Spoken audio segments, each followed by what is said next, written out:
লোকসভার সদস্য নির্বাচিত হইয়া ঈশ্বরের নামে শপথ করিতেছি যে আমি বিধি দ্বারা প্রতিষ্ঠিত ভারতের সংবিধানের প্রতি প্রকৃত বিশ্বাস ও আনুগত্য পোষণ করিব। আমি ভারতের সার্বভৌমত্ব ও সংহতি রক্ষা করিয়া চলিব এবং যে কর্তব্যভার আমি গ্রহণ করিতে চলিয়াছি তাহা আমি বিশ্বস্তভাবে নির্বাহ করিব। প্রণাম আমাদের জননেত্রী মমতা বন্দ্যোপাধ্যায়কে। অভিষেক বন্দ্যোপাধ্যায় জয়। জয় বাংলা, জয় তৃণমূল কংগ্রেস।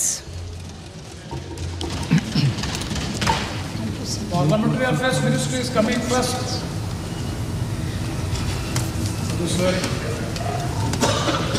श्रीमती बाग मिताली।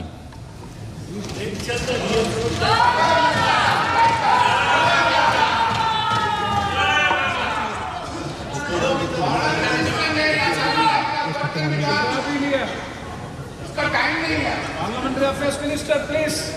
इसलिए तो पल्लव जोशी अच्छा था, सुबह से रात तक बैठे थे। Sir, why isn't the Parliamentary Affairs Minister ever present during Oath taking of the members of Parliament, Parliamentary Affairs Minister. Neither parliament